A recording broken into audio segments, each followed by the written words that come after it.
ሰላም ጤና ይስጥልኝ። ይህ የአማርኛ መጽሐፍት የዩቲዩብ የትረካ ቻናል ነው። በዚህ ቻናል ዘወትር ሰኞ፣ ረቡዕ እና አርብ ምሽት 3 ሰዓት ላይ የተመረጡ የአማርኛ መጽሐፍት ትረካዎችን ወደ እናንተ እናደርሳለን።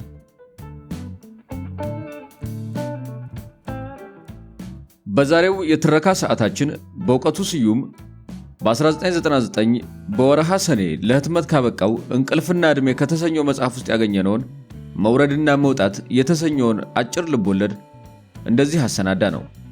ትረካውን ማድመጥ ሲጀምሩ ቪዲዮ ላይክ ማድረግዎን አይርሱ። ቻናላችንን ሰብስክራይብ ካላደረጉ ሰብስክራይብ በማድረግ የቻናላችን ቤተሰብ ይሁኑ። እስከ ትረካው ማብቂያ ድረስ አብራችሁን ቆዩ።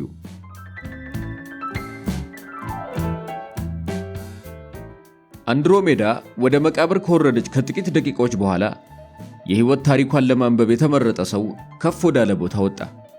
ምን አነበበ? ቃል በቃል ለማስታወስ አልችልም።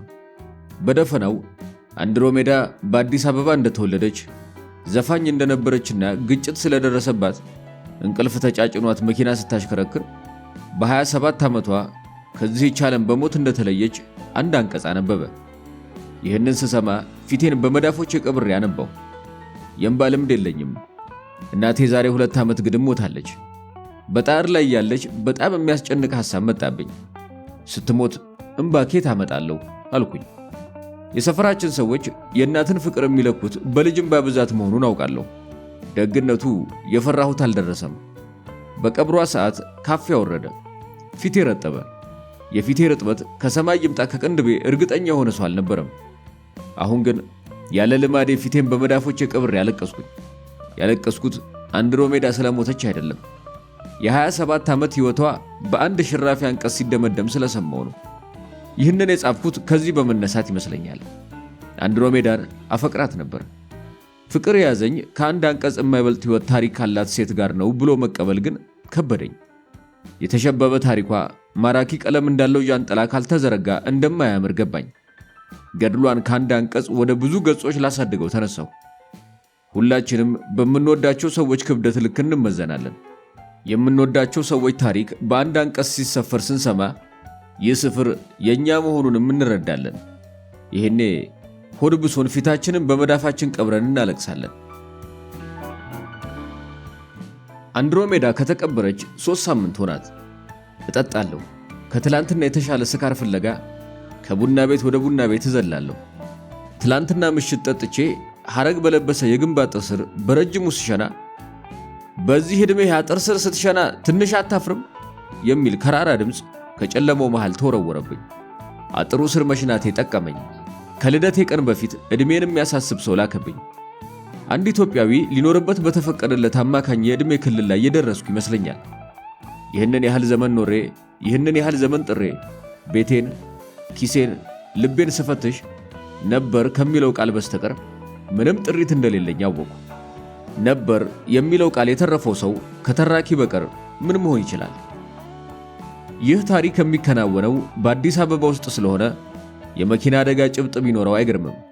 አዲስ አበባ ውስጥ የመኪና አደጋ ያልታየበት ዘመን ካለ ከምኒልክ በፊት የነበረው ጊዜ ነው። ምክንያቱም ያን ጊዜ መኪና ወደ አገሪቱ ገና አልገባም። ሀያላን አገሮች ለአፍሪካ የሚያቀብሉትን የጦር መሳሪያ ቁጥር ይቀንሱ፣ በተለይ ታንክና ታክሲን።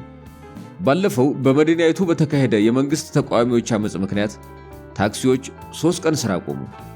አዲስ አበባ 3 ቀን ሙሉ ከትራፊክ አደጋ ተገላገለች። ከለማኝ ቡትቷም ገላ የተረፈ የሸገር አስፓልት ላይ እንደ ጠጠር የተበተነው የመስታወት ስብርባሪ እዚህም እዚያም ይታያል።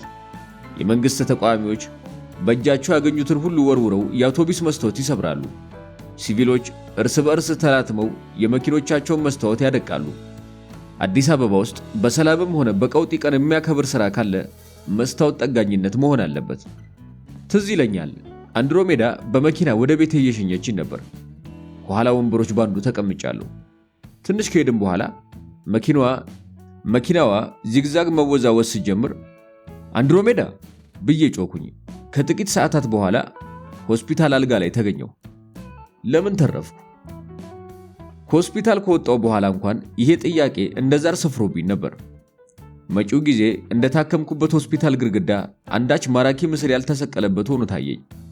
የአንድሮሜዳ መኪና ተጠረማምሶ ከቆመበት ቦታ የሚቀጥል የእድሜ ጎዳና አልታየህ አለኝ። ራሴን እንደምገድል በጣም እርግጠኛ ሆንኩኝ። ከዚያ በፊት ግን አንድ የመጨረሻ ነገር ማድረግ ነበረብኝ። የአንድሮሜዳን ታሪክ ከአንድ አንቀጽ ወደ ብዙ ገጾች ማስረዘም ነበረብኝ። ለመሆኑ የመተረክ ስጦታ አለኝ? እኔ እንጃ። እርግጠኛ ለመሆን ሞክሬ ማየት ፈለግኩኝ። ባልቆጠርኳቸው የአበሻ ሌሊቶች ውስጥ 2 አጫጭር ታሪኮችን ተረኩኝ። የመጀመሪያውን ማየትና መጋረድ የሚል ርዕስ ሰጠሁት። ቀጣዩን መቅረብና መራቅ ብዬ ሰየምኩት። እኚህን ታሪኮች ለራሴ ሳነባቸው ደስ አሉኝ። እንዲህ ያለ ያተራረክ መልአክ አለኝ፣ የአንድሮሜዳን ታሪክ መጻፍ እችላለሁ አልኩኝ። ጽፌ ስጨርስ ምን ይቀረኛል? ራሴን ማጥፋት። ከመተረክ ችሎታዬ መተማመን ስጀምር ራሴን ለማጥፋት ያለኝን ድፍረት መጠራጠር ጀመርኩ። ምን ነካኝ? ከመኪና አደጋ ከተረፍኩ በኋላ የድሮ አይደለሁም። ከሆስፒታል አልጋ ላይ የተነሳሁት እንደ ሄርማፍሮዳይት ሆኜ ነው። ከፊል ገላዬ ንጉሥ ሻሪያር ነው፣ ከፊሉ ሻራዛድ። ለማንኛውም አሁን ስለ አንድሮሜዳ ልተርክ። አንድ ቀን እሷ በደረቷ ፍራሽ ላይ ተኝታ፣ እኔ ከፊት ለፊቷ እግሮቼን ፒራሚድኛ አመሳቅዬ አጠገቧ ተቀምጬ ስለ ዘፈን እናወራለን። የእኛ ሰው መስማት እንጂ ማዳመጥ ገና አልጀመረም። ለዚህ ነው ዘፈኔን ማጣጣም ያቃተው አለችኝ። የኛ ሰው ያለችው የዘፈን ክር መግዛት የሚችለውን የአዲስ አበባን ነዋሪ ነው። እስከዚህ ድረስ በራሷ እንድትመካ ያደረጋት አባቷ ይመስለኛል። በልጅነቷ ስታንጎራጉር ሰማትና በምድር ላይ እንዳንቺ ያለ ያማረ ድምፅ ተሰምቶ አይታወቅም አላት። በምድር ላይ ያሉትን ድምጾች ሁሉ ሰምቶ የሚያውቅ ይመስል በአባቷ ትምክህተኝነት ምክንያት አማልክት ተቆጡ መሰል ተከታታይ ቅጣት ላኩባት። በ2 ዓመታት ውስጥ 2 አልበሞችን አከታትላ አሳተመች። ግን አንዱም በወግ ሳይደመጥላት ቀረ። ተስፋ አልቆረጠችም። ቀኗን ጠበቀች። አባቴ ጉረኛ አልነበረም አለችኝ በሌላ ቀን። ግን ደግሞ ትሁትም አይደለም። ለዚህ ይመስለኛል በጣም የምወደው። አንገቴን እንዳልደፋ ያስተማረኝ እሱ ነው። ሰው እጅግ ትሁት የሚሆነው በሬ የሚያቀረቅረው ሊወጋ ሲያስብ ነው ይል ነበር። የትህትናም ሆነ የጉራ ዓላማ አንድ እንደሚመስለኝ ነገርኳት። የሁለቱም ዓላማ የበላይነት ነው። ልዩነቱ ጉረኛው የበላይነትን ተንጠራርቶ ይሸመጥጣታል፣ ትሁቱ አጎንብሶ ይለቅማታል። የተገናኘነው እሷ 3ኛ አልበሟን ለመስራት በዝግጅት ላይ ያለች፣ እኔ በአዲስ አበባው አመጽ ምክንያት የጋዜጠኝነት ስራዬን ስላጣው ምንም ይሁን ምን ስራ በምፈልግበት ወቅት ነው። ግጥም የጀመርኩት በልጅነቴ ነው። በልጅነቴ ከቁርባን መልስ እስከ አፍንጫዬ ተከናንቤ ወደ ቤቴ ስንደረደር የወዲያ ማዶ ሰፈር ልጆች ድንገት እንደ ጉም ከበቡኝ። ከቁርባን የተረፈ መክፈልት ሊጠይቁኝ ነው ብዬ ሳስብ እንካ ሰላንታ ካልገጠምከን አሉኝ። እንካ ሰላንታ አለኝ ቤት የሚመታ ስድብ እንደ አቡነ ዘበሰማያት በቃሉ ሲያጠና የሚውል ድምፀ ሰላላ ልጅ። ጭጭ ብዬ ልቀር ፈልጌ ነበር። ግን በኔ መሰደብ ለመዝናናት የጎመጁ ጓደኞቹ ጭጭ ብል ሲጦም የዋለ ሆዴ ላይ እንደሚረግጡኝ ስላወቅኩ በምንቲያ አልኩኝ። ባንበጣ ምን አለ ባንበጣ ካልኩ በኋላ በጣ የሚጠናቀቅ ስድብ ምን ሊሆን እንደሚችል በሐሳቤ ስመረምር ቆማጣ፣ አይናውጣ እና ፈጣጣ የሚሉ ስለመጡልኝ ለእኒህ ስድቦች ጫንቃዬን አሰናድቼ ስጠብቅ ድምፀ ሰላላው ልጅ ያልጠበቅኩትን አወረደው። መጋኛ እንደመተው ሰው ሁኔታ የተዟዟረ።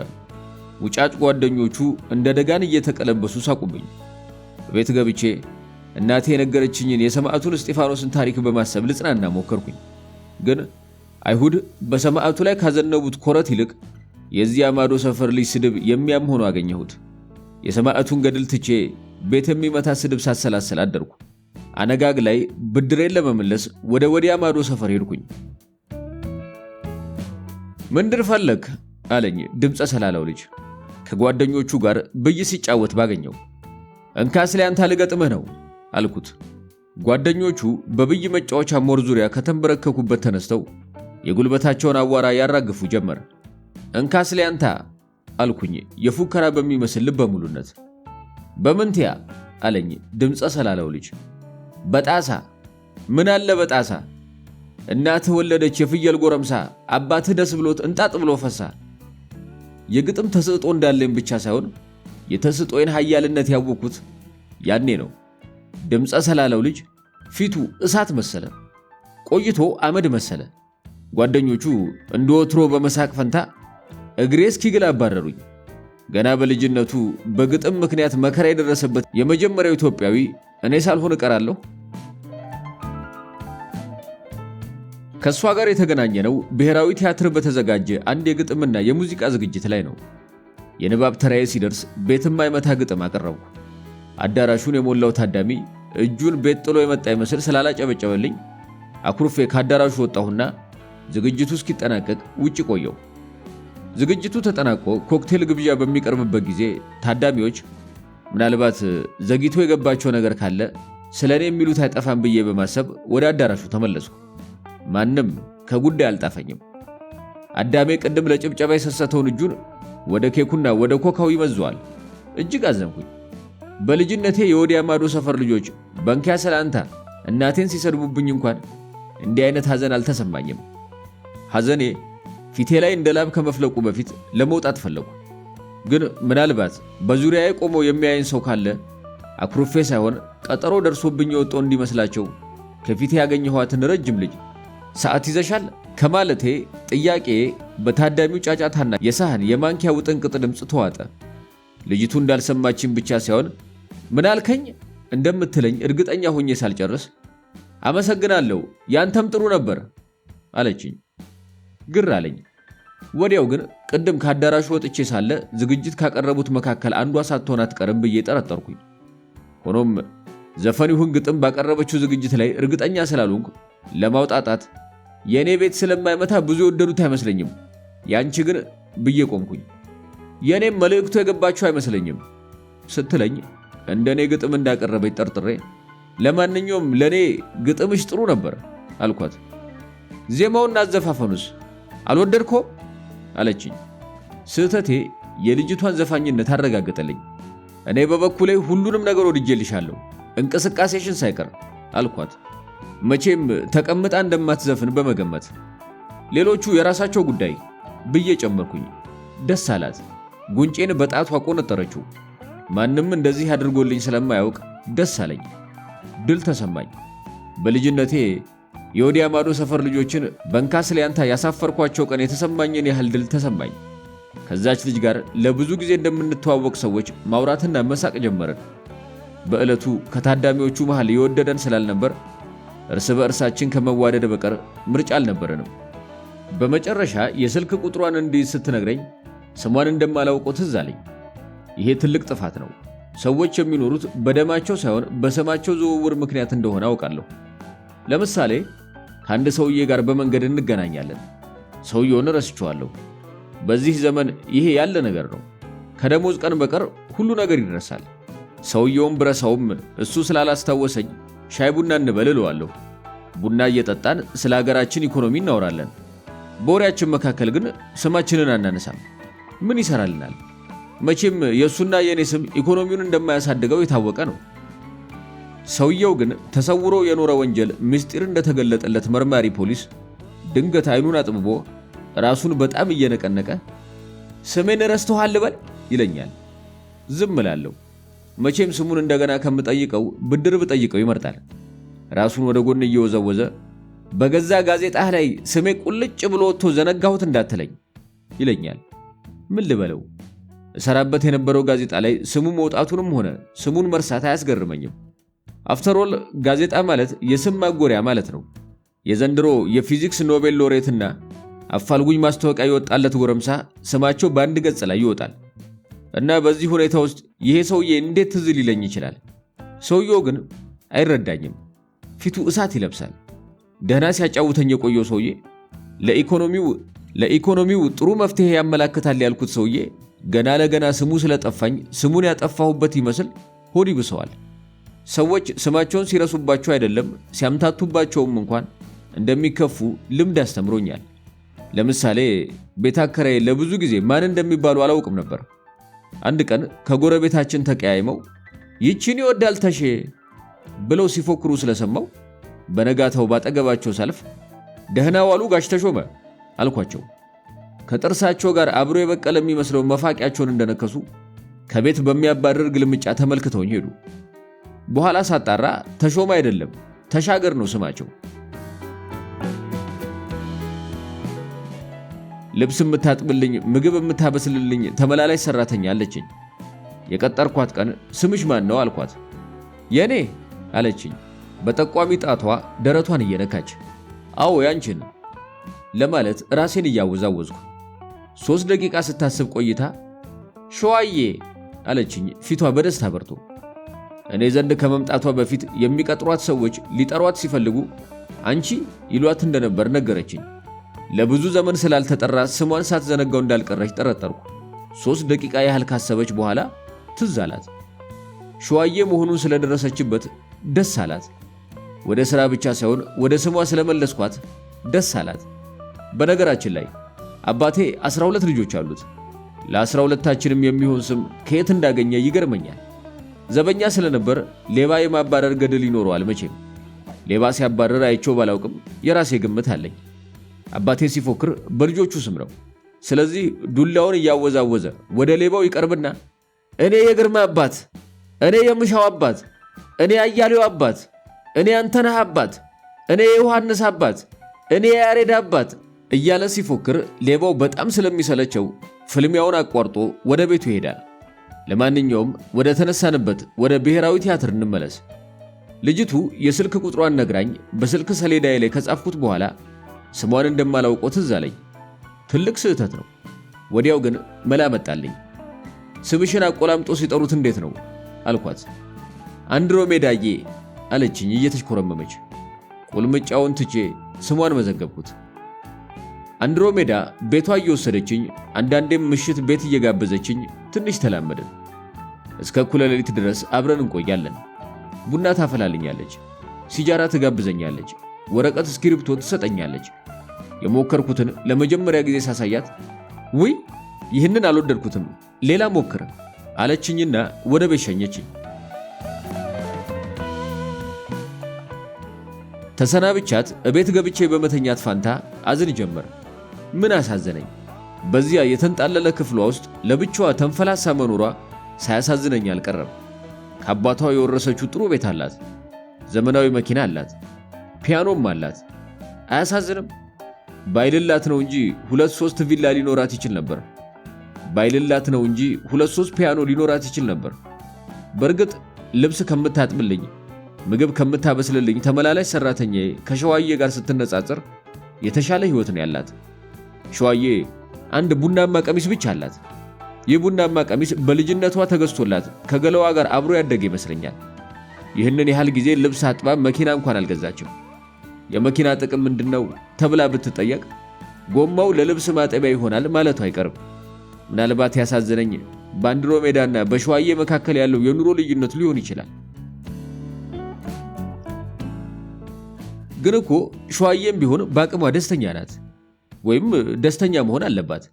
የኔን ልብስ በማጠብ በዓለም ላለው ውበት መዋጮ ታደርጋለች። በገረዶች ብቻ ሳይሆን በስነ ውበት ሊቃውንት መዝገብ ውስጥ ትሰፍራለች። አንድ ቡናማ ቀሚስ በየዕለቱ መልበሷም የሚያሳዝን አይደለም። የቀሚሶቻቸውን ቀለም መቀያየር የማይፈልጉ ብዙ ሴቶች አሉ። ይሄ ሊያሳዝነኝ አይችልም። ታዲያ በምን አዘንኩኝ? አንዳንዴ ዝም ብሎ ከመሬት ተነስተን እናዝናለን፣ ወይም እዚህ ግባ የማይባል ነገር ሰምተን እናዝናለን። አሁንም ግጥምህን አልወደድኩትም ማለቷ ምን ያስከፋል? የኔን ግጥም የመውደድ ግዴታ አለባት? እንደውም እውነቱን ስለነገረችኝ ደስ ሊለኝ ይገባል። ግን የነገረችኝ እውነት ነው። የጻፍኩት የፍቅር ግጥም ነው። ስታነበው አይኗ ያበራ ነበር።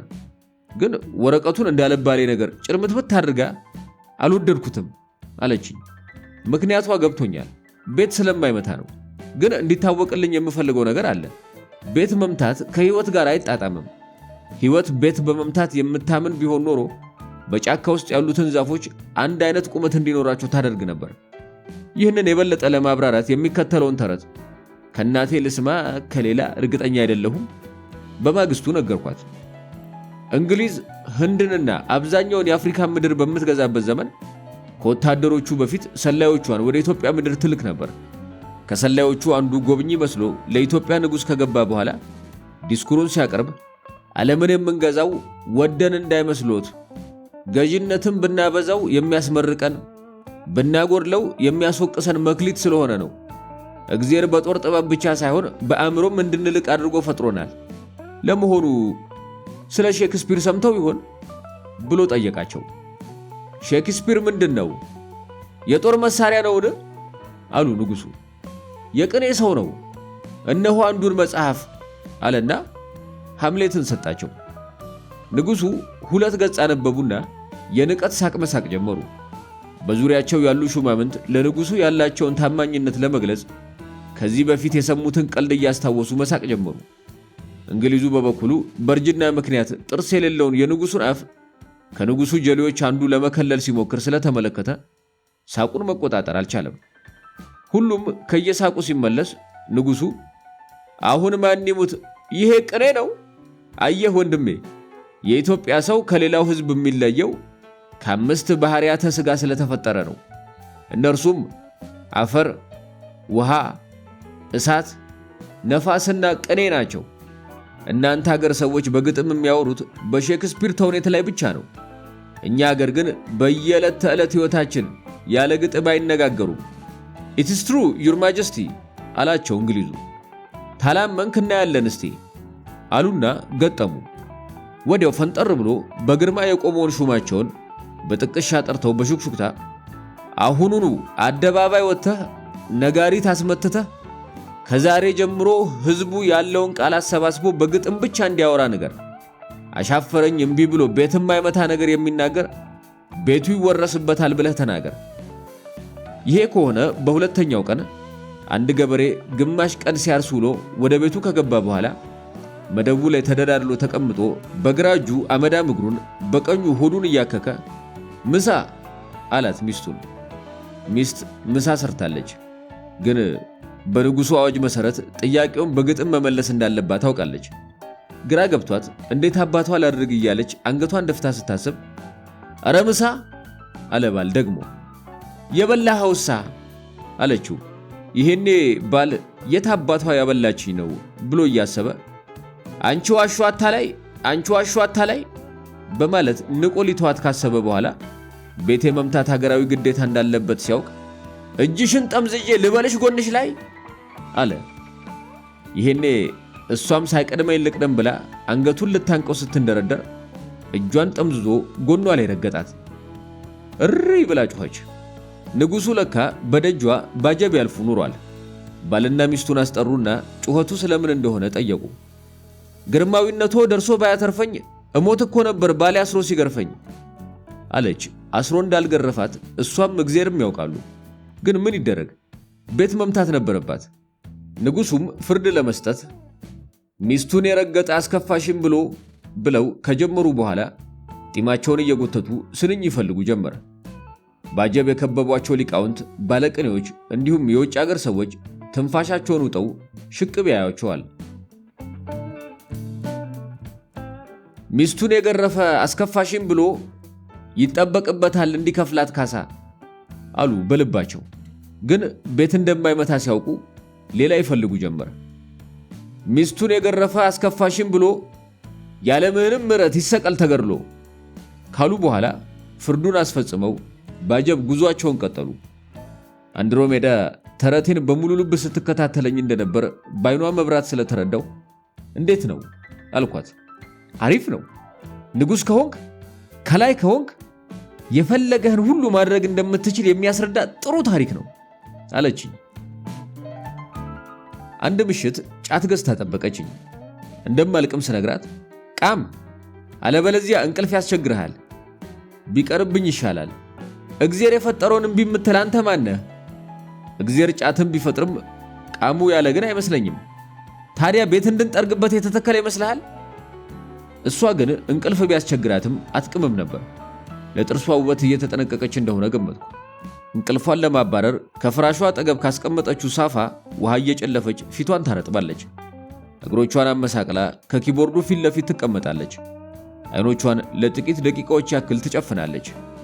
ቁልፎቹን ጫን ለቀቅ ወጋ ወጋ ታደርጋለች። ይሄኔ ሚካኤል አንጀሎ ስዕል ላይ እንዳለው እግዚአብሔር ከጣቶቿ ሕይወት ይወጣል። ዜማ የምትሰራው እንዲህ ነበር። አንድሮሜዳ በ27 ዓመቷ ሞተች። እናቴ በለጋ ዕድሜዋ አረፈች።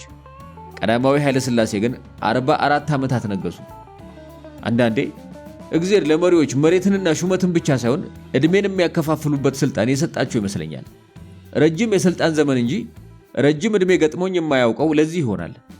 ከዕለታት አንድ ቀን የታሪክ ጥናቶች ወደሚቀርቡበት አንድ ተቋም ሄድኩኝ።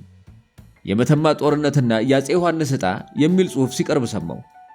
አፄ ዮሐንስ አራተኛ በደርቡሽ ጥይት ተመተው ከሞቱ በኋላ አብሯቸው ሊቀበሩ የተዘጋጀ ዘውድና ሩቅ የሚያሳይ መነጽር ከአስክሬናቸው ሳጥን አጠገብ መገኘቱን ሰማሁ። ዘውድ ከመቃብር በኋላም ገረመኝ። ግን ምን አስገረመኝ? ዘውድን ከራስ ማውረድ ወደ መቃብር እንደመውረድ አይቀልም። ለመጀመሪያ ጊዜ ይህ ልማድ የተሻረ መሰለኝ በ1997 ዓ.ም ነበር።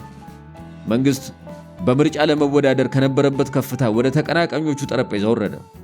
ይህንን ትዕይንት እጹብ አድርገው የቆጠሩት ጂሚ ካርተርና ሌሎች የምዕራብ ሊቃውንት እንደ ሆሜር አማልክት ወደ ኢትዮጵያ ተክተልትለው ወረዱ። ግን ትዕይንቱ እጹብ ሆኖ አልቀጠለም። ከጥቂት ጊዜያት በኋላ መንግስት ኃይል ልኮ የአደባባይ ተቃውሞ የወጡትን እንደገደላቸው ሰማሁ። ወደ ሙግት ጠረጴዛው ያመጣቸውን ተቀናቃኞች ወደ ወህኒ እንዳወረዳቸው ሰማሁ። ከዚያ ግዳዩን ይዞ እንደ ንስር ወደ ነበረበት ከፍታ ተመለሰ። በሌላ ምሽት ከአንድሮሜዳ ጋር ወይን ጠጅ እየጠጣን ስናወራ ስለ ጭፍጨፋው ለምን ዘፈን አንሰራም ብላ ጠየቀችኝ። የቱ ጭፍጨፋ? ስለ ሰሞኑ መንግስት ስላደረገው ስለሱ ለምን አጽፍልኝም? ምን ብዬ አልኳት ግራ ገብቶኝ። እሱንማ እንግዲህ አንተ ነው የምታውቀው፣ ግን በቃ በጭፍጨፋው ላይ ተመርኩዘ የሆነ ልብ ውስጥ የሚገባ ነገር ጻፍልኝ።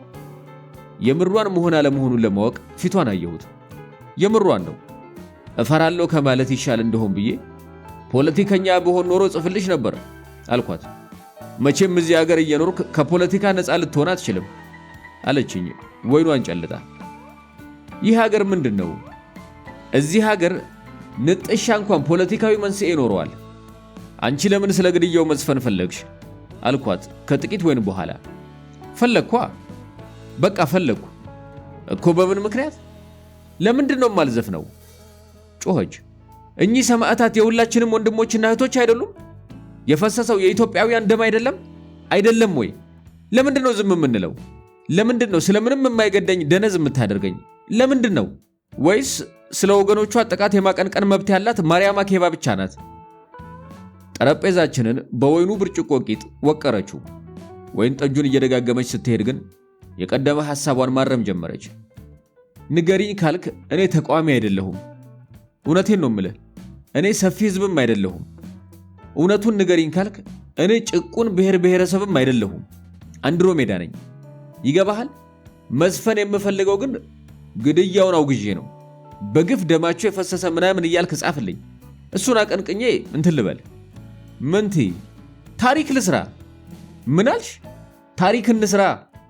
ለሞራል ግን ጥሩ አይመስለኝም አልኳት። እንዴት? ተቆጣች። ስትቆጣ ተኝታ የተነሳች ይመስል ሞቅቷ አለቀቃት። ማለቴ እንዲህ በፍጥነት ዘፈን ስንሰራ ክፉ አጋጣሚን እንደ መልካም ዕድል የተጠቀምን እንዳይመስል ብዬ ነው። እናንተ ጋዜጣ ላይ ስለተገደሉት ሰዎች ዜና አልሰራችሁ? ሰርተናል። መቼ? በግድያው ማግስት መሰለኝ። እና የጋዜጣችሁ ኮፒ አልጨመረም? ኮፒው የጋዜጣችን? እንዳትደብቀኝ። ለማበረታቻ ከዚህ በፊት አይቼው የማላውቀውን ቀስቃሽ ፈገግታ አሳየችኝ። ኮፒውስ ጨምሯል አልኳት። ታዲያስ እኔስ ምን አልኩኝ አለችኝ በድል አድራጊነት ስሜት ፈገግ ብላ። እኒያ ሰዎች በህይወት እያሉ ላንተ ምንም አልነበሩም። ሲሞቱ ግን አንባቢ የሚስብ ዜና ለመሆን ችለዋል። ልለው የፈለኩት ገብቷል ወይስ? ልትለው የፈለገችው የገባኝ መሰለኝ። እና ትጽፍልኛለህ? አጽፍልኝም። ምንድነው የምጽፍልሽ? ስለፈሰሰው ደም የሆነ የሚያነጋግር የሚያወዛግብ ነገር ትጽፍልኛለህ ወይስ አጽፍልኝም? አንገቷ ላይ የሚያምር ሐብል ተመለከትኩ። ሐብሉን በጣቶቿ ወደ ላይ ተሰበስበውና በጡቶቿ ስንጥቅ ውስጥ ታዘልቀዋለች። እንደምጽፍላት ነገርኳት። በስሱ ማካፋት ጀመረ። የሰማያት ወለሎች እጣቤ ዘነበ ይመስል አዲስ አበባ ወዲያው ቆሸሸች። አንድሮሜዳ የደስ ደስ ወደ ጭፈራ ቤት ወሰደችኝ። እንደደረስን ጥግ ካሉት ቀያይ ሶፋዎች አንዱ ላይ ጎን ለጎን ተቀመጥንና ከፊታችን ወዳለ ውብ ትርምስ መመልከት ጀመረን። የሚዘሉ ሰዎች፣ የሚዘሉ ብርሃኖች፣ የሚዘሉ ድምጾች ልቤን በደስታ ዘለሉት። ሴቶች ከመብራቶች ጋር እየተፎካከሩ አሁንም ይስቃሉ። ከሙዚቀኞች ጋር እየተፎካከሩ አሁንም ይጮሃሉ። ሁሉም ውቦች ሆኖ ታዩኝ። ውበታቸው በአባቶቻችን ዘመን ያልነበረ በልጆቻችን ዘመን የማይደገም መስሎ ታየኝ። ስስ ልብሳቸውን፣ ስስ ገላቸው እንደ ብርሃን እንደ ነበልባል በአንድ ላይ ተዋህደው ታዩኝ። ሲሻቸው ይጠጣሉ። በክብሪት ራስ ሳይሆን በከንፈራቸው ፍም የተቀጣጠለ ሲጃራቸውን ወደ ላይ ያቦናሉ። የመኖርና የመለወጥ አዲስ ህልም ሲጋባብኝ ተሰማኝ። ከውብ ሴቶች ሲጃራ ጭስ ጋር ወደ ላይ መውጣት፣ ከኖህ በተረፈ ውሃ ዓለምን ከደምና ከእድፍ ማጽናት አማረኝ። ወዲያው አንድሮሜዳ ድሮ ልጆኜ የብዙ ዘፋኞች አድናቂ ነበርኩ አለችና ከቁም ህልሜና ትዕይንቴ መሰለኝ። ወደ ሙዚቃ ስገባ ግን ጠምጄ ያዝኳቸው። ምን ብዬ ልንገርህ? በቃ ታክሲ ውስጥ ዘፈናቸው ተከፍቶ ስሰማ ቁርጠት ያመኛል። ሰውዬ ይችን ሴትየው አፏን ልታዘጋልኝ ትችላለህ? አለበለዚያ መውረዴ ነው ብዬ በታክሲ ሾፌሩ ላይ ጮክ ያውቃለሁ። ያኔ እንደውም ብዙ ዘፋኞች አልነበሩም። አሁን ግን ጥምቀት ይመስል በነሸጠው ቁጥር ማንም እየተነሳ ይዘፍንብናል። ከመድረኩም የሚወጣው የሙዚቃ ድምፅ የምትናገረውን እንዳይውጥባት ወደ እኔ በጣም ተጠጋች። አሁን ደረቷ ላይ ያሉትን የኩል ቀለም ያላቸውን የተፈጥሮ ነጠብጣቦችና ከንፈሯ ላይ ያሉትን ደቃቃ ሐረጎች ማየት እችላለሁ። መኪና ስገዛ እንዴት ነው ደስ ያለኝ መሰለህ ስትል ቀጠለች። ከዚህ በኋላ የመረጥኩትን ሙዚቃ ሰማለሁ፣ የማልፈልገውን ደግሞ ተዋለሁ ብዬ አሰብኩ። ታዲያ ብዙ ጊዜ የማንን የማዳምጥ ይመስልሃል? የራስሽን። አይደለም፣ ይሄን ያክል ባለ ኢጎ አይደለሁም። ተቆጣች። ታዲያ የማንን ነው? ካሴት ታውጥተው በደንብ ያልተደመጡትን። ሳስበው የማይደመጡበት ምክንያት እድል እንጂ ተሰጥኦ ማጣት አልነበረም። የነሱን ዘፈን ስሰማ በቃ ከጥቃታቸው የተካፈልኩ ይመስለኛል። እቤቴ ከሆንኩኝ በጣም አስጮክ ያዘፍናቸዋለሁ። ጎረቤት ሁሉ ይስማ ቢፈልግ ምን አባቱ ይሆናል? በፍቃዱ ዘፈን የሚወድ የለም። እንደ ሎቲ ጆሮአችን ላይ ተንጠልጥለው ስለሚውሉ ነው በግድ የምንሰማቸው። እየሰማኸኝ ነው? ያልሰማኋት መስሏት በጣም ተጠጋችኝ። በጣም ስለተጠጋችኝ እንድንነካካ ፈለኩ። እጆቼን ሰድጄ ዳሌዋ ላይ ማስቀመጥ አማረኝ፣ ግን ፈራው። የፍቅር ታሪኳን ያልነገረችኝን ሴት ዳሌ ጭፈራ ቤት ውስጥ መዳበስ ምን ውጤት ሊያስከትል እንደሚችል አላወኩም። ከጭፈራ ቤቱ ወጥተን ወክ እንድናደርግ ፈለኩ። ረጅም ተረከዝ ጫማዎች ታዘወትር ነበር። አንድ ሁለቴ እየተደናቀፈች ወለም ብሏት ያውቃል። ይሁን እንጂ ተረከዟን ማሳጠር አልፈለገችም። ወለምቷን ረዝሞ ለመኖር ሲባል የሚከፈል ዋጋ አድርጋ ቆጠረችው። ከሷ ጋር ከተገናኘን በኋላ ጎን ለጎን የምንራመድበት አጋጣሚ ብርቅ ያደረኩት ወድጄ አይደለም። ትንሽ እንደተራመድን የሚያደናቅፋት አታጣም። ያኔ አይዞሽ እልና የጋሙ ክንዶቼን ወደ ወገቧና ወደ ቂጧ ያለ ፍርሃት እልካለሁ። መንገዳገዷ ገላዋን የመንካት መብት ፈጠረልኝ። አሁን ግን ወክ ላይ አይደለንም። ሶፋ ላይ ጎን ለጎን ቁጭ ብለናል። እንድታቅፈኝ ፈለኩ። ለሁለተኛ ጊዜ እንድታቅፈኝ ፈለኩ። ከዚያ በፊት አቅፋኝ ነበር። አዎ፣ አንድ ቀን ምሽት በቤቷ መስኮት አንገቴን አውጥቼ ሽቅብ ስመለከት ከኋላዬ መታ በግራ እጇ በማጅራቴ በኩል አቀፈችኝና እስቲ ኮከቦቹን ያቸው አለችኝ። የደረሰን ወንድ የበሰለች ሴት በማጅራቱ በኩል አቅፋው እስቲ ኮከቦቹን ያቸው ስትለው ምን ማለት ነው? ልቤ ባልነበረው ፍጥነት መምታት ጀመረ። እስቲ ኮከቦቹን ያቸው ከላይ ቀና ብሎ ለማያቸው ብዙ የሚገርም ነገር አላቸው። አንዱ ካንዱ የሚለይበት ስም እንኳን እንዳላቸው ማንም አያውቅም። ምክንያቱም በጣም ብዙ ናቸው ስትለኝ የምታወራው ስለ ዝና እንጂ ስለ ፍቅር እንዳልሆነ ገባኝ። በፍጥነት ይመታ የነበረው ልቤ እንደ ጥንቱ ማዝገብ ጀመረ። ኮከቦች እጅግ ብዙ መሆናቸው ብርቅነታቸውን እንደሰወረባቸው ነገረችኝ። በመንገድ ስትሄድ የሚያሳስባት ማንም አንገቱን እያዞረ ወደ እሷ ለመመልከቱ መሆኑን ነገረችኝ። ሳይታዩ መኖር ካለመኖር እኩል እንደሆነ ነገረችኝ። ቀጠለችና አንድ ቀን አንዲት በጣም ታዋቂ የሆነች ዘፋኝ ከአሜሪካ መጣች። እኔ በአጃቢነት ስመረጥ እንዴት ደስ እንዳለኝ አጠይቀኝ። በኋላ ተመልካቾች ሊያስፈርሟት ይሯሯጡ ጀመር። ወደ እሷ የሚሮጡ አድናቂዎቿ ገፍትረውኝ ስላለፉ ተንገዳግጄ ከመውደቅ ለትንሽ ተረፍኩ። ወዲያው ሽንት ቤት ገባሁና ቆልፌ ምርር ብዬ አለቀስኩ። የመጨረሻውን አረፍተ ነገር ከተናገረች በኋላ ፊቷ በሐፍረት ሲገረጣ ተመለከትኩ። የግራ እጇን መዳፍ ፊቷ ላይ ካስቀመጠች በኋላ ቀጠለች። ሲገፈትሩኝ በወድቅ ኖሮ ወይ ጥርሴ ይረግፋል ወይ የጎድን አጥንቴ ይሰበር ነበር። እንዴት ይሄንን ማሰብ ተሳናቸው በማለት ተንሰቅስቅ ያለቀስኩ። ይሄውልህ በዚህ ሰፊ ሰማይ ላይ እግዚአብሔር በሙሉ ልብ የፈጠራት ጨረቃን ነው። ሌሎች ኮከቦች ማለቷ ነው ማድመቂያ ናቸው፣ ጨረቃን ማተለቂያ ናቸው ካለች በኋላ ደመሙቅ ክንዷን ከማጅራቴ ላይ አነሳች። ጭፈራ ቤቱ እጅግ ተቀራርበን በተቀመጥን በማግስቱ ግጥሙን ጽፌ ሰጠኋት። ደጋግማ ካነበበች በኋላ ጎትታ ጉንጬ ላይ ሳመችኝና ጉንጯን ሰጠችኝ። ጉንጯን የሳትኩት አስመስዬ ከንፈሯን ሳምኩት። ምንም እንዳልተደረገ ሁሉ ስንት ነው የምከፍልህ ለግጥሙ አለችኝ። ምንም? እንዴት ምንም? ከአንቺ ገንዘብ መቀበል አልፈልግም አልኩኝ። ስስማት ስላልተቆጣችኝ ልበ ሙሉነት ተሰምቶኝ በዝምታ ተመለከተችኝ። ከዝምታው ቀጠል አድርጋ አንድ ቀውጢ የሚያደርግ ዘፈን ሰርቼ ነገ አሳይሃለሁ አለችና ኪቦርዷን፣ ቴፕ ሪከርደሯን፣ ካሴቶቿን ተለቃቀም ጀመረ። ከጥቂት ጊዜ በኋላ አጠገቧ መቆሜን ረሳች። ወደ ቤቴ መሄድ ነበረብኝ። በማግስቱ ወደ ቤቷ ስመለስ ግን አገር ቀውጢ የሚያደርገውን ዘፈን አልሰራችም። ሳትተኛ ስላደረች አይኗ ቀልቷል። እንደተለመደው ውሃ በሳፋ ሞልታ አጠገቧ ካስቀመጠች በኋላ አሁንም ፊቷን ማርጠብ ጀመረች። ከእንቅልፍ ጋር እየታገለች ነበር። ለማይታይና ለማይዳሰስ ጭራቅ መስዋዕት የቀረበች ሴት ሆና ታየችኝ።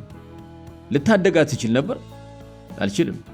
የጥንት ጀግኖች ለመስዋዕትነት የታጩ ዜጎችን መታደግ የቻሉት ልበ ሙሉ ስለሆኑ ብቻ አይደለም፣ ጠላቶቻቸውን ለመፋለም የሚመች ግዙፍ ገላ ስለነበራቸው ጭምር ነው። ከፍራሹ ጫፍ ላይ ጀርባዋን ሰታኝ ተቀምጣ ነበር። እኔ ሸሚዜን ብቻ አውልቄ ከኋላዋ ከነጫማዬ በጀርባዬ ተጋድሜ አንድ ጊዜ ጣራውን አንድ ጊዜ እሷን እመለከታለሁ። ብቻሽን ነው የምትኖሪው አልኳት። ለምን ጠየከኝ? ቤትሽ በጣም ሰፊ ነው ብዬ ነው። ግማሹን ልትከራየው ፈለክ? ጥያቄን ወዳልተዘጋጀሁበት አቅጣጫ ስለመራችው ቀጣዩን ለመጠየቅ ብዙ ደቂቃ ፈጀው። ቦይፍሬንድ አለሽ? ምን እያልከኝ ነበር አለችኝ ዜማ የምትቀርጽበትን ቴፕ ካሴት እያጎረሰች። ቦይፍሬንድ አለሽ ወይ? ቦይፍሬንድ ነበረኝ። አሁን የለም? ምን አልከኝ? አሁን የለም ወይ? ምኑ? ቦይፍሬንድሽ የለም። ተጣልታችሁ ነው? አይ አሜሪካ ነው። የድምጿ ቅዝቃዜ ከልጁ ጋር ደህና ለመሆናቸውን ነገረኝ። ከጥቂት ደቂቃዎች በኋላ ውጭ ሀገር ስለመኖር አንስተን ስናወራ ውጭ ሀገር ኖር ካልኖርክ አመል ላይ ችግር ካለብህ ከሰው ጋር ልትኖር አትችልም ስላለችኝ ከልጁ ጋር ጠብ ሳይኖራችሁ አይቀርም የሚለው ጥርጣሬን ጨመረው። ከዚህ በኋላ ስለ ጓደኛዋ መጠየቅ ነገር ማምረር መሆኑ ገባኝና ዝም አልኩኝ። ጓደኛዋን ግን እንዲሁ ናኩት። ነፈዝ መሆን አለበት አልኩኝ ለራሴ። ስለ አሜሪካ ማውቀው ዶክተር ሳሙኤል ጆንሰን ስለ ኢትዮጵያ የሚያውቀውን ያክል ቢሆን ነው። ያም ሆኖ ከአንድሮሜዳ የሚሻል ምርጫ አሜሪካ ውስጥ ሊኖር እንደማይችል እርግጠኛ ሆንኩኝ። ታዲያ ጓደኛ ተብየው ምን ሊሰራ ሄደ? እንደ ኮሎምቦስ መንገድ ስቶ የገባ መሆን አለበት። አንዳንዴ ደስ ሲለው ይደውላል አለችኝ ቆይታ። ማን አልኳት ከሐሳቤ ብንን ብዬ። እሱ ነው እንጂ። አሃ ስለ ቦይፍሬንዷ እያወራን ነበር። ለረሳው እየተዘጋጀሁ እያለሁ ይደውልና ሐሳቤን ይበታትነዋል። ድምፁን ስሰማ በቃ ወንድ ማየት ያስጠላኛል። ለጥቂት ቀን እሱን ብቻ አስባለሁ። ከዚያ ግን መልሶ ይዘጋኛል። አሁን ምን እንደሆነ ለራሴ ማውቀው ነገር የለኝም። ባክህን ተወው ብላ በከፊል ብቅ ያሉ ጡቶቿን ሸፈነች። ያምራል አልኳት ምራቄን እየዋጥኩኝ። ምኑ አለችኝ ኮስተር ብላ። ስምሽ አባቴን ያወጣልኝ አለችኝ። ሳይቸግረኝ ተንኩሼ ከጡቷ ወደ አባቷ አባረርኳት። አባቴ አስትሮፊዚስት ነበር። ስለ ኮከቦች እብድ የሚያህል መጽሐፍ ጽፏል። ግን አንድም ሰው ስሙን አያውቅለትም። ለእኔ ለራሴ ብዙ ነገር ነግሮኛል። ግን እኔም ረስቼዋለሁ ሁሉንም። ለነገሩ አንድ የማይረሳኝ ነገር አለ። አዎ የሞቱ ሰዎች ኮከብ ይሆናሉ የሚል ተረት ነግሮኛል። እሱን አረሳም። እና እንደነገርኩ አባቴ ማንም ሳያውቀው ሞተ። አያሳዝንም? ግን ለምን ያሳዝናል? እሱ የሚያምር ስም እንደሰጠኝ እኔም ስሙን አሳምርለታለሁ። ትንሽ ቆይታ እስኪ አሁን ደግሞ ስላንተ ንገረኝ አለችኝ። እግዚአብሔር ይስጣት። ማንም ስለ ራሴ ጠይቆኝ አያውቅም። በጋዜጠኝነቴ ከፊል አዲስ አበቤን ስጠይቅ ኖሬያለሁ። ወደ ቢሮዬ የሚመጣውን ሁሉ ትንሽና ትልቅ ሳለል እስቲ አሁን ደግሞ ስላስተዳደጎ ጥቂት ይንገሩኝ እላለሁ። አሁን እጅግ በሳል ጥያቄ አመጣ ብለው ይጀምሩና ስለ ራሳቸው ይተርኩልኛል። ግን መልሰው እኔን አይጠይቁኝም። እንዲያውም ጋዜጠኛ አስተዳደግም ሆነ ልጅነት ያለው አይመስላቸውም። ቢቸግረኝ ምን ነው ጭንቅላቴን ትንሽ ነካ ባደረገኝ ወደ ሳይኮአናሊስት ሄጄ ስለ ልጅነቴ በተናዘዝኩ እላለሁ። አባቴ የሌሊት ተረኛ ዘበኛ ነበር።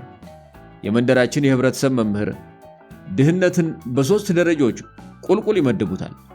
ድሃ፣ ሰቀቀናም ድሃና ጋሽ ተመስገን። ጋሽ ተመስገን አባቴ ነው። አባቴ ምንም ዘበኛ ቢሆን ከጥበቃ ባስተረፋቸው ሌሊቶች 12 ልጆችን መውለድ ችሏል። የደብራችን ቀሳውስት አዳዲስ ወንድሞቼን በማጥመቅ ተጠምደው ለፍትሃትና ለመክፈልት ጊዜ ስላላገኙ አባቴ መውለዱን አቁሞ መስገድ እንዲጀምር ባያሳስቡት ኑሮ የደብራችን ቀሳውስት አዳዲስ ወንድሞቼን በማጥመቅ ተጠምደው ለፍትሃትና ለመክፈልት ጊዜ ስላላገኙ አባቴ መውለዱን አቁሞ መስገድ እንዲጀምር ባያሳስቡት ኑሮ በአገራችን አንድ አዲስ ነገድ መፈጠሩ አይቀርም ነበር። አባታችን ዘበኛ፣ እናታችን የዘበኛ ሚስት ስለነበረች እኔና ወንድሞቼ እንደማንኛውም ድሃ ኢትዮጵያዊ ጠግበን የምንበላው የዓመት በዓል ቀን ብቻ ነበር። ወላጆቼ እኔንና ወንድሞቼን ቀን ቀን ወይ ወደ ቅዳሴ ወይ ወደ እንጨት ለቀማ ወይ ወደ ተማሪ ቤት ይልኩናል። ከማስቀደሳችን እንጨት ከመስበራችን ፊደል ከመቅጠራችን በላይ የሚያስደስታቸው ቤቱን መልቀቃችን ነው። ቀን ቀን ቤቱ ባዶ ስለሚሆን ከመወለዳችን በፊት የነበረውን ጊዜ ስለሚያስታውሳቸው ለመውለድ የሚነሳሱ ይመስለኛል። ማታ ግን ጭንቅ ነው። ሁላችንም ከያቅጣጫውን ፈልስና ቤቱን የጥምቀት ጃልሜዳ እናስመስለዋለን። እናቴ እኒህን ልጆች እኔ ነኝ ወይስ ጨለማ ነው የወለዳቸው ሳትል አትቀርም። በአባቴ የሌሊት ዘበኝነት ሳትቀና የምትቀር አይመስለኝም። እሱ ምን አለበት በሥራ አመካኝቶ ከልጆቹ ያመልጣል ስትል ሰምቻታለሁ። እንግዲህ ማታ እናታችንን እንደ ጭስ እንከባትና ከ12ታችን ማን ደፍሮ እራት እንደሚጠይቅ ባለማወቅ እርስ በርሳችን ስንተያይ ታየንና ትነቃብናለች። ሳይቀድሙ ይልቅነም ብላ ነው መሰል ተረት እየፈጠረች በላይ በላዩ ትተርክልናለች። ተረት ባለቀባት ጊዜ በየተራ እያነሳች ትመርቀናለች። በወንጌል እንደሰማነው ከሆነ ጌታ ለ12ቱ የሚተርክላቸው አሳ መጥገባቸውን ካረጋገጠ በኋላ ነው። እናታችን የተጣደው እስኪበስል እንጂ ለራት ማስረሻ የምትተርክልን ስለማይመስለን ስናዳምጣት እንቅልፍ በየተራ ይጥለናል። በማግስቱ ጧት ማታ የበላችሁበትን ዕቃ ሳታነሱ ተኛችሁ አይደል ብላ ትቀጣናለች። ይህኔ ራት በልተን ማደር አለማደራችን ልክ እንደምትነግረን ተረት እውነት ይሁን ውሸት መለየት ያቅተናል። አንድሮሜዳ ይህንን ስተርክ ካዳመጠችኝ በኋላ አይዞህ ይሄ የብዙሃኑ ታሪክ ነው አለችኝ። ተናደድኩ። የተረኩላት ሲሆን ያስገርማታል አሊያም ያሳቅቃታል ብዬ አስቤ ነበር። የብዙዎች ታሪክ ነው አለችኝ። ወደ ብዙዎች ወረወረችኝ። የብዙዎቻችን እንኳን አላለችም። እሷ በምን ትለያለች? የእሷም አባት የኔም አባት አንድ ናቸው። ሁለቱም ሌሊቱን ነቅተው ያሳልፉታል። ግን ወዲያው ይሄ መመሳሰል ከንቱ መሆኑን ደረስኩበት። ለአባቴ ሌሊት መስቀሉ ነው። የአንድሮሜዳ አባት ግን ሕያው የሚሆነው በሌሊት ነው። እንደ ሌሊት ወፍ በቀን ማየት አይችልም። ጓደኛ አለችህ አለችኝ። ሐዘኔ ብን ብሎ ሲጠፋ ታወቀኝ። ምናልባት ቅድም ስላንተ ንገረኝ ያለችኝ ከሴት ጋር ያለኝን ጓደኝነት እንድነግራት ይሆናል። አየኔ ነገር የረባ ልጅነት ያለኝ ይመስል ሻካራ ወግ እየጠረኩ ሙዚቃ ያለሰለሰው ጆሮዋን አሻከርኩት። አሁን ጓደኛ የለኝም ከማለቴ ከዚህ አባባሌ ውስጥ አደጋ ታየኝ። አንድ ቀን የቤት አከራዬ ካንተ በፊት እዚህ የነበረው ሰውዬ በሳምንት ቢያንስ 2 ቆንጆ ሴት ያመጣ ነበር አሉኝ። አባባላቸው ከኔ በፊት የነበረውን ተከራይ የማሞገስ ይሁን የመውቀስ ስላልገባኝ ጭጭ አልኩኝ። አንተ ግን ከልብስ አጣቢቱ ከሸዋዬ በቀር ከሴት ጋር ስታወራ እንኳን አይቼ አላውቅም አሉኝ። ምን ላድርግ ብለው ነው? መቼም የጊዜውን አስቸጋሪነት ያውቁታል አልኳቸው፣ የሴት ጦቴን በበሽታ ፍርሃት በማሳበብ። እንዳልከው ጊዜው አስቸጋሪ ነው፣ ሴቶች ብርና ቁመና ይመርጣሉ ብለው ከንፈራቸውን ከመጠጡ በኋላ መፋቂያቸውን ጎረሱ። አከራዬ ብርም ቁመናም እንደሌለኝ ከማመናቸው ባሻገር ያለ ሴት መኖሬን እንዳለመታደል እንጂ እንደ ብጽዕና እንዳልቆጠሩልኝ ገባኝ። የአከራዬን ጥላ በአንድሮሜዳ ፊት ላይ ያየሁት ስለመሰለኝ አሁን ጓደኛ የለኝም ካልኩ በኋላ ቀጠል አድርጌ ለነገሩ ከዚህ በፊት ጥቂት የማይባሉ ሴቶች ጋር ግንኙነት ነበረኝ ብዬ ዋሸው። ለነገሩ ውሸት አይደለም፣ ዘዴ ነው። ተፈላጊነቴንም ብቸኝነቴንም በአንድ ጊዜ የሚገልጽልኝ ይሄ ብቻ ነበር። እኔ ግን ሴት የምታውቅ አይመስለኝም ነበር አለችኝ። እንዴት አልኩኝ ጮክ ብዬ በንዴት። ምን አናደደኝ? ትዝ ይለኛል ቤት አከራዬ በዚህ ዘመን ሴቶች መልክና ገንዘብ እንደሚመርጡ ከነገሩኝ ከጥቂት ቀናት በኋላ ልብስ የምታጥብልኝን ምግብ የምታበስልልኝን ሰራተኛ እየጠቆሙኝ በእኛ ዘመን የነበሩ ሴቶች እንደሷ ያሉ ነበሩ አሉኝ።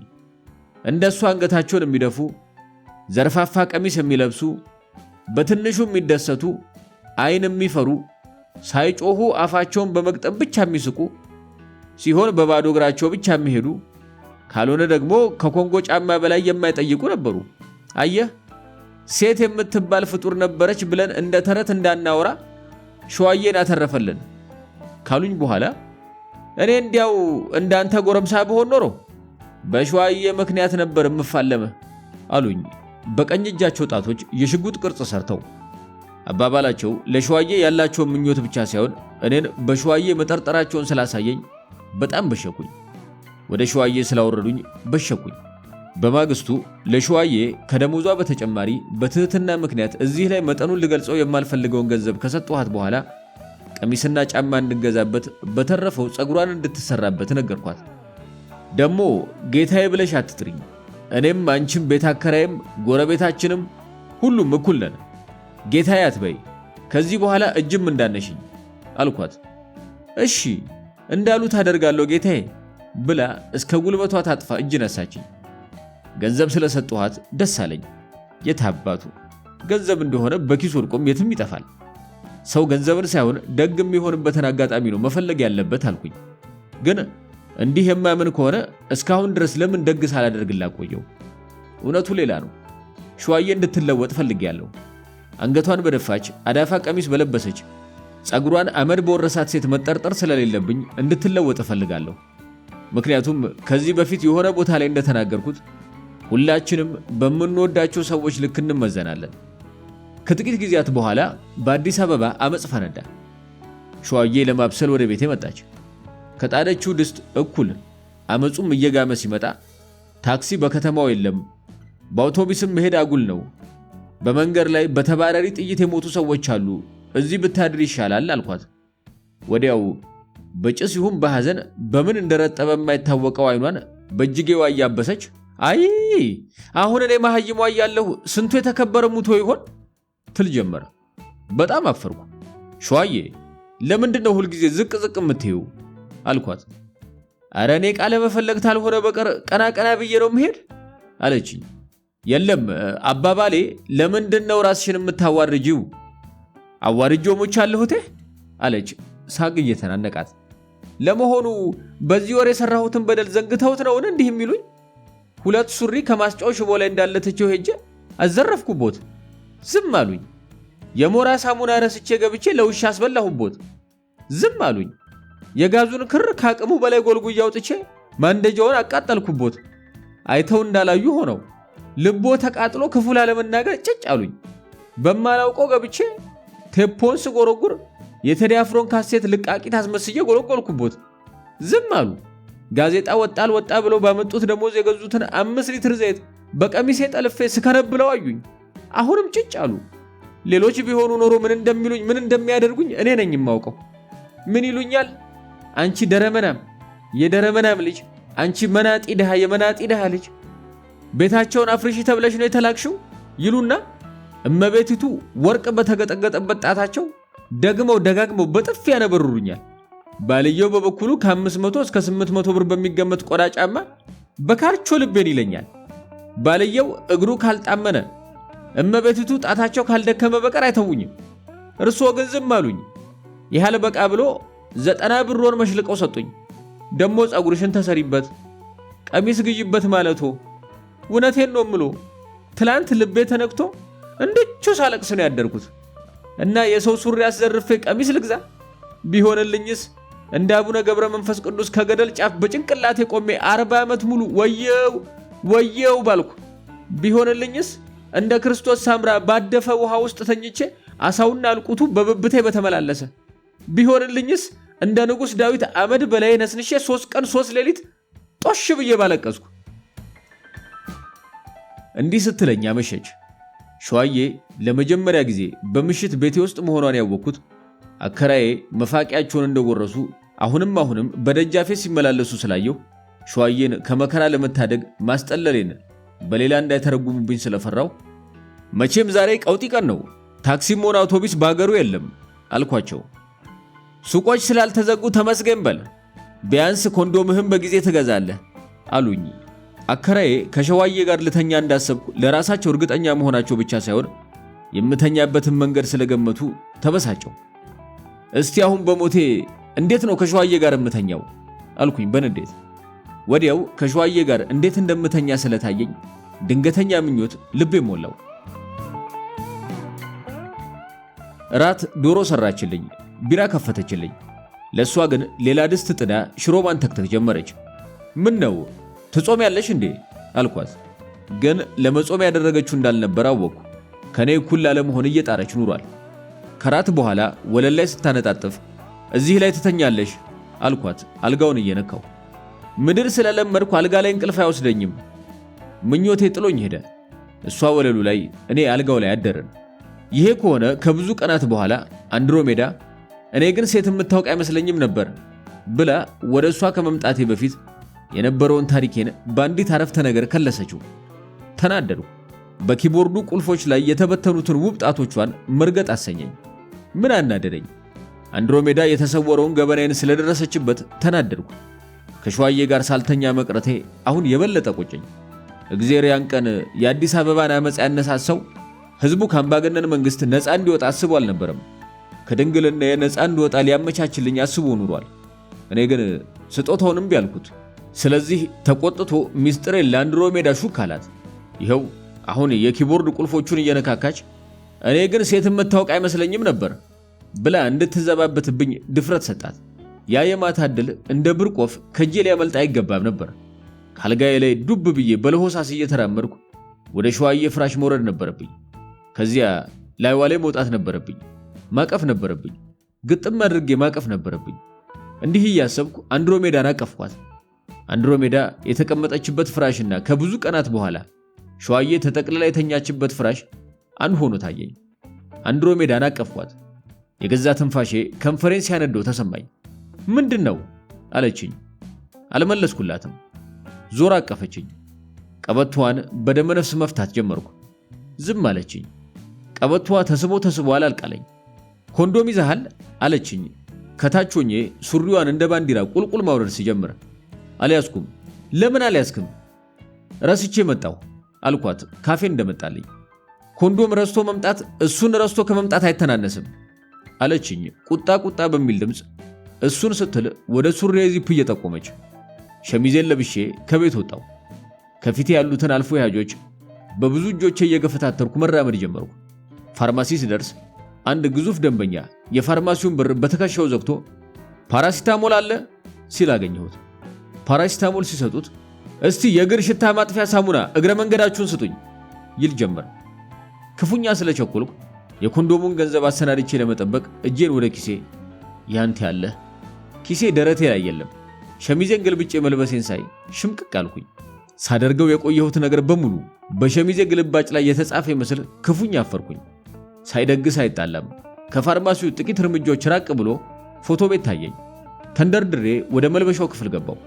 ሸሚዜን በፍጥነት አስተካክዬ በገባሁበት ልወጣ ስል ካሜራ እንደማታ ባንገቱ ላይ ያንጠለጠለ ወጣት ገብቶ በሩን እየዘጋ ከለር ነው ብላክ አለኝ።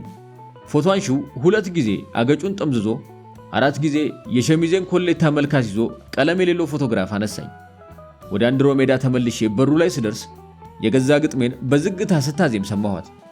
በሩን ከፍቼ ቀድሞ የደረሰ እግሬን ምንጣፍ ላይ ሳሳርፍ በቀኝ እጇ ኪቦርዱን እየተጫወተች የግራ እጇን መዳፍ ከንፈሯ ላይ አስቀምጣ የዝም በል ምልክት አሳየችኝ።